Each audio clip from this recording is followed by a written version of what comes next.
Good morning, good afternoon, or good evening, everybody. Welcome back to my YouTube channel and to another instalment in the Sydney Railroad build project.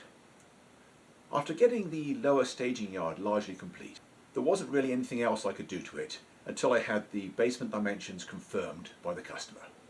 I knew approximately how big it was, but I needed final dimensions just in case the finished dimensions weren't quite the same as those on the drawing. And it's a good job I did wait, because we ended up losing a couple of inches on the length. Anyway, without further ado, let's just head out to the workshop and continue where we left off last time. Well, as I now have the final dimensions for the client's basement, I am back out in my workshop again working on bench work after what seems like forever. This is the next piece to go in. It is the end curve for the ramp down to the lower staging. And I'm doing this kind of backwards from what I normally do. Instead of building a frame and putting a lid on it, I'm starting off with the top and then I'm going to build the frame around it. The reason for that is that I have the start of a grade at this point. So it's going to have to curve up. And the curved frames are going to be rising up beside the top, just like I did in the staging yard, just like here. Going to have 3.5 inch wide side frames, and I'm going to use this as a former to get them glued up. So there isn't really much I can do today. I'm going to get those glued up, and that'll be all the progress I can make. I could possibly do the one the other end, but I have some accurate measurements to do first, and I need this in place to do that, because obviously it's important that I build it to fit the room. Well, this is how I've got the curved frames glued up, just using the top as a former. I started by cutting some strips of scrap plywood 2 inches wide, just to jack it up so it's about half height, and it's also the right height so the bar clamps both hold the plywood down and squeeze together in line with the plywood.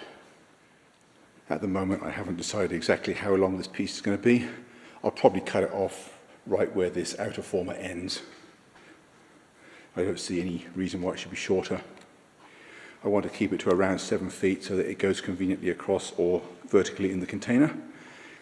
And this end I will just cut it off flush, and then I've got to arrange some way of attaching this to the existing frame. But that will all be a task for another day, because I need to leave that to set up overnight. I've got plenty else to get on with, so don't go away. I'll see you tomorrow. Well, I'm back out in the workshop on Monday morning, and the first thing I've done is cleaned up the edges of this curved framing.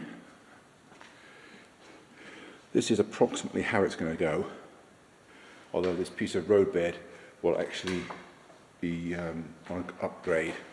So by the time it gets to the end, it'll be almost at the top of the framing like this. I'm going to have to start by turning everything over so I can build it upside down, using the top as a spacer while I build the framing underneath it. So let me just get organized and I'll be right back. Well, this frame is now pretty much done. It didn't take very long. I started off with this end. Now I've got these last two joists close together. Of course, the end one has to be at an angle to join on with the next frame. The next one is more or less perpendicular to the track that goes over it. And the sub-road bed will be firmly attached to those two, and the vertical curve will start there, run through about the next 3 bays, and then the last 4 feet will be on a 2% grade or thereabouts. I'm not going to cut the ends off just yet. I'm going to finish framing it up and getting the grade right, and then I will put the whole frame through the miter saw and cut everything off in one go. This tail in this corner is necessary in order to give a good location for the bolt. This one can go at this end quite easily. The one at the back needs to be about here, so I've allowed a tail, and it's just going to start outside the frame. The screw that's in there will come out once the glue is set. Well, here is this curved section installed. The level is just clamped there so that I can get an accurate measurement to the rest of the bench work. And then what I've got to do is measure the whole length and calculate how much it can stick out the end before I hit the end of the room. With the approaches to the far end of the staging yard completed, today's task, or at least this morning's task, is to start working on this end. And here is the basic shape. I haven't cut the back corner off yet. After doing some measurements, I realized that I didn't have quite enough space to make the turn. So instead of the Pico number 8, I'm going to be substituting a large radius curve turnout. This is the Fast Track 6046, which is the largest standard curve turnout that I have. And that works perfectly. The problem was a combination of the client's basement getting shorter than it was when I designed the railroad, and also building the benchwork on an imperial grid rather than a metric one. And we gained a couple of inches there, and we lost a couple of inches on the length. I knew I had some tolerance, but it turns out I didn't have quite enough. But it's not a big deal. It won't take me very long to exchange these turnouts. And the one I take out will get used on the level above. The sub-road bed is just resting in place temporarily on these two boxes for now. The next task is to get a curved framing member to go around the front. It's my standard method. You've seen it before, so I'm probably not going to make a lot of video on it. Well, this turnout has now been replaced. It didn't take very long. I cut a patch and filled up the hole for the old switch machine, because even though it's a staging yard, I still like my work to look neat. I had to realign this little piece of track here, so I removed that as well and re-glued it in place. The alignment isn't absolutely perfect, because this is a number 10 turnout in place of a number 8. But you'll never be able to see the imperfection except from a camera train, and even then it's only slight.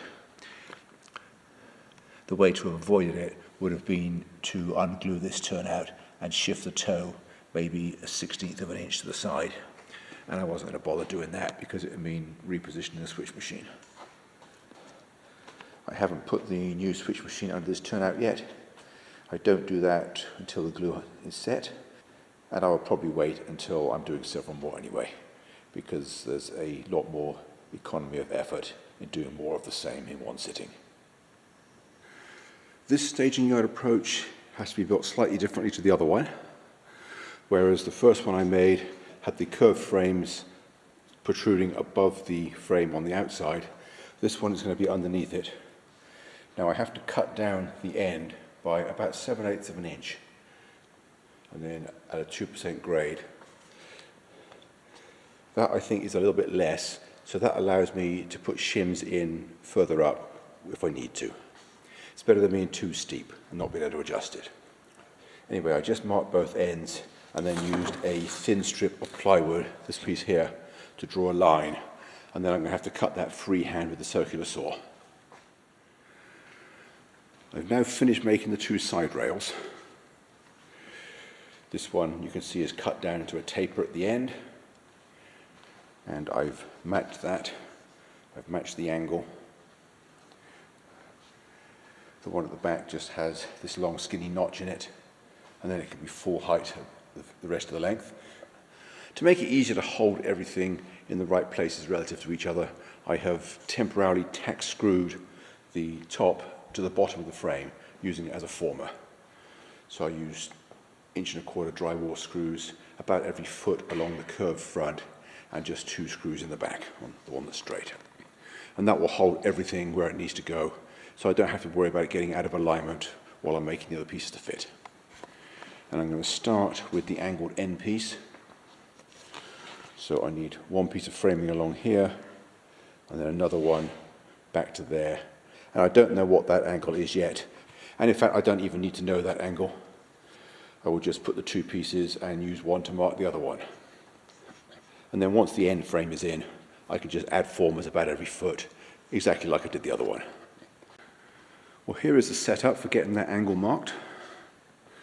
I have a long level clamped along the back edge just to make sure that is straight. I have this front piece positioned accurately, and then this speed square holds that offcut in the right place. So now I can use these 2 blocks to mark each other at that corner, and then I know everything will be exactly the right size. So let me go away, do that, and I'll be right back. And in reference to a comment that I recently received on another video, feel free to go away if you want to, I really don't care. Here is the approach section temporarily installed. I've leveled the legs. I still haven't got the bolts in at this end. I've got to go down on the creeper and see where I can put them, and then also where I can drill the hole for the wiring. All the other cross members have the hole pre-drilled to make it easier. But there's nothing to be gained by trying to drill the end one first. Let me get the bolts in and I'll be right back. Well, here is that approach section with the sub-road bed permanently installed, and it has been inspected by my foreman. He's approved it, haven't you, Zeus?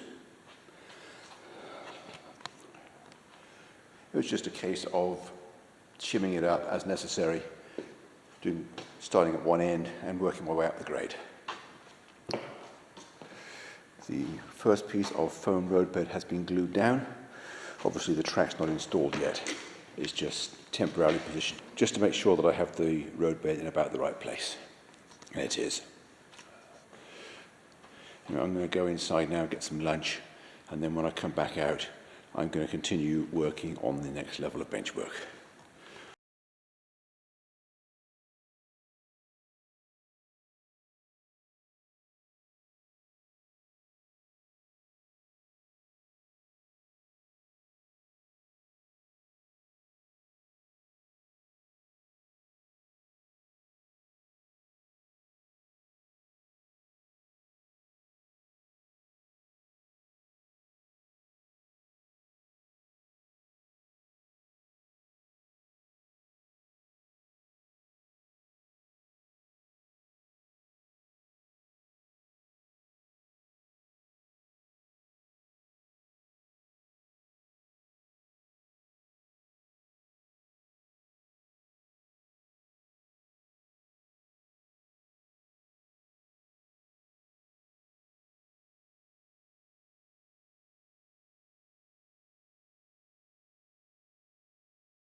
Well, that's all for this week.